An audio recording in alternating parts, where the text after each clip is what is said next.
de la polémique inutile sur le soutien franc et désintéressé des imams à la République et au peuple béninois. De quoi s'agit-il? Je voudrais juste partager avec vous la motion des imams. Imams invités par le conseil, sinon le haut conseil des imams du septentrion, les imams de Parakou. Les imams de Parakou ont invité individuellement qualité des imams depuis Cotonou, depuis Djougou, depuis Boycon, d'un peu partout. Ils se sont réunis et ils ont prié d'abord pour le règlement de la crise Bénin-Niger. Et pourquoi Parakou? Mais tout simplement parce que Parakou, en fait, est la capitale du Nord. Et Parakou, si vous l'avez oublié, est la première victime de la crise Bénin-Niger. La plupart des transporteurs de Parakou sont en difficulté. Qui mieux que les imams à Parakou pour le constater? Je vais vous faire lecture de leur motion. Ouvrez les guillemets. Motion de soutien des imams de la partie septentrionale, du centre et du reste du Bénin à l'endroit du peuple béninois, des institutions et du président de la République.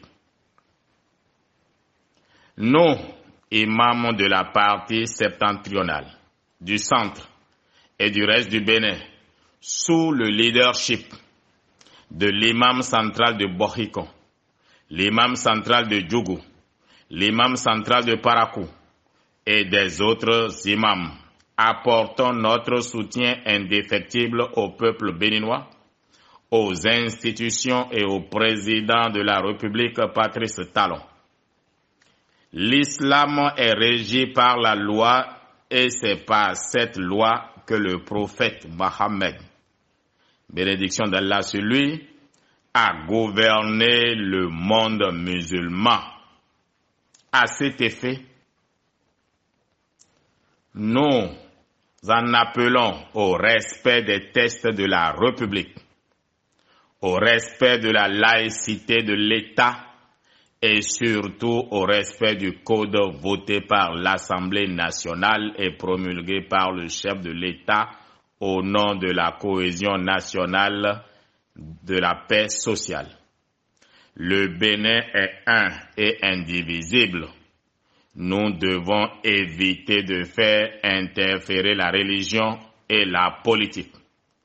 Nous demandons donc aux confessions religieuses de laisser les politiques gérer les affaires politiques. Cette séance sera organisée sur toute l'étendue du territoire. Parakou est juste le point de départ.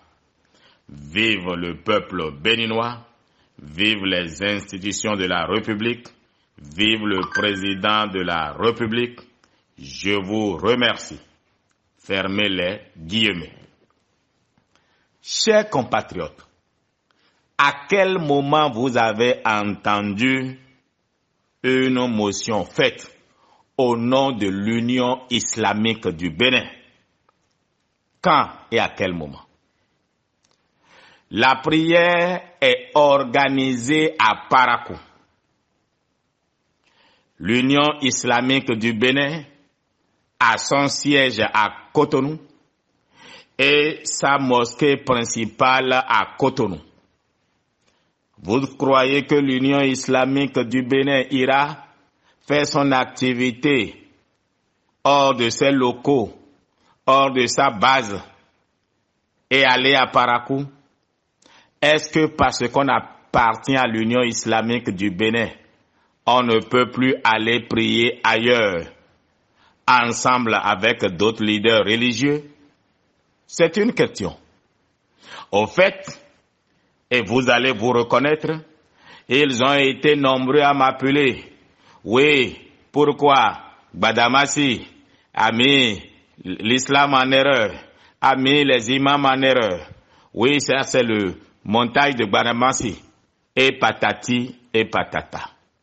J'ai failli y croire, mais j'ai pris la peine de demander à avoir la motion dite et à comprendre le contexte.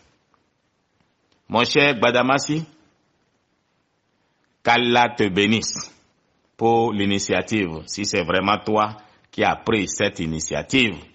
En effet, nous sommes maintenant fatigués. Alors là, fatigués de voir une église se substituer à toutes les religions au Bénin, pour ne pas la nommer l'église catholique. Si l'église catholique veut que les religieux réfléchissent sur les textes de la République, l'église catholique, pour faire bien, devrait inviter les vaudouisants et leurs chefs, devrait inviter les mahométans, pour ne pas dire les musulmans, et leurs chefs, inviter l'église catholique et ses chefs, les Gbigbowiwe et leurs chefs, les chrétiens évangéliques et leurs chefs, et même les athées qui ne croient en rien et leurs chefs. Là, l'assise sera représentative et j'apporte mon soutien d'abord à l'Union islamique du Bénin, à qui je demande d'organiser les mêmes séances, mais je félicite le Haut Conseil des imams du Septentrion à travers les imams de Parakou pour avoir organisé cette prière et initié la prière sur toute l'étendue du territoire. Faut plus utiliser les religieux pour faire la politique.